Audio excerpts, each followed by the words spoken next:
مور جتنا اب خوبصورت ہے اس سے کئی زیادہ جنت میں خوبصورت تھا۔ مور کی خوبصورتی پہ سبھی پرندے فدا تھے، لیکن ان سب خوبیوں کے باوجود مور سے ایسی کون سی خطا ہو گئی تھی جس سے اللہ تبارک و تعالی نے مور کو جنت سے نکال دیا۔ اللہ تبارک و تعالی نے جب حضرت آدم علیہ السلام اور اماں حوا کو پیدا فرمایا، اس کے بعد ان کو جنت میں بھیج دیا۔ وہ دونوں جنت میں بہت ہی پرسکون رہتے تھے، بہت ہی لذیذ میوے پھل کھایا کرتے تھے، لیکن ایک اناج جس کو کھانے سے اللہ پاک نے انہیں منع فرمایا، اور وہ اناج گندم تھا۔ چونکہ شیطان حضرت آدم علیہ السلام کی وجہ سے ہی جنت سے نکالا جا چکا تھا، اسی وجہ سے شیطان کی حضرت آدم علیہ السلام سے دشمنی ہو گئی تھی۔ شیطان یہ چاہتا تھا کہ وہ کسی بھی طرح سے حضرت آدم علیہ السلام کو جنت سے نکال دے اور ساتھ میں اماں حوا کو بھی جنت سے نکال دے۔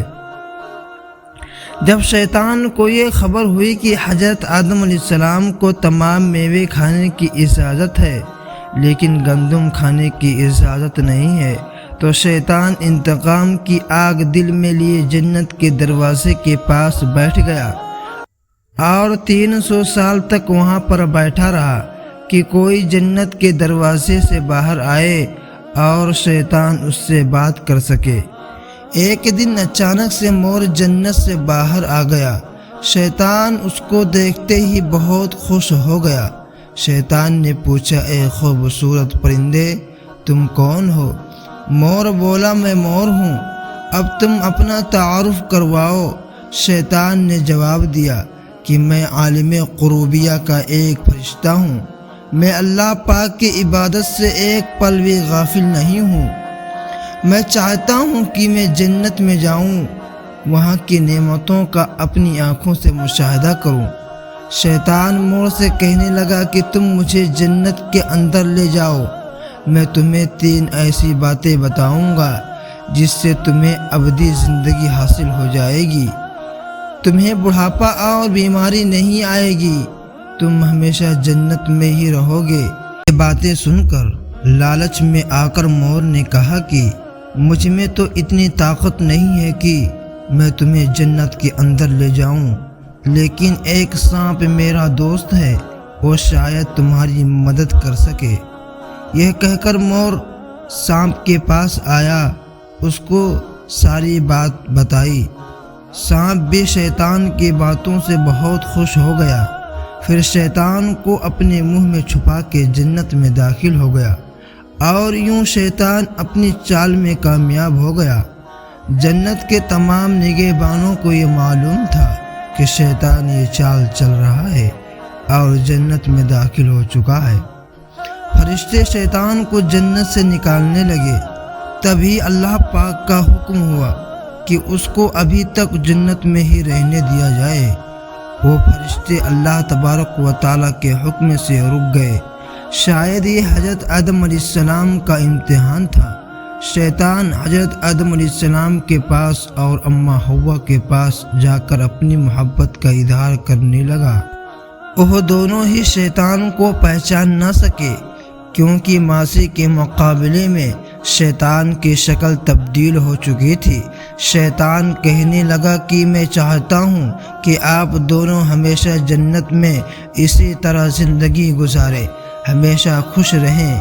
حضرت آدم علیہ السلام اس کی بات بہت غور سے سننے لگے۔ شیطان نے کہا، اگر آپ میری بات مان جائیں تو آپ کو جنت کی اور بھی تمام سہولتیں ملیں گی۔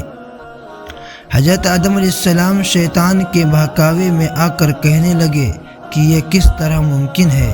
شیطان کہنے لگا، ایک گندم کا دانہ اگر آپ دونوں چکھ لیں تو آپ کو ابدی حیات حاصل ہو جائے گی اور آپ جنت میں ہی رہیں گے۔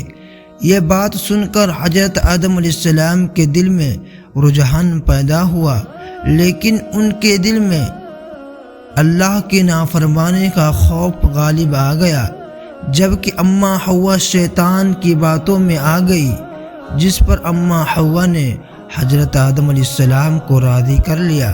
پھر اس کے بعد ان دونوں نے اس گندم کے دانے کو چکھ لیا۔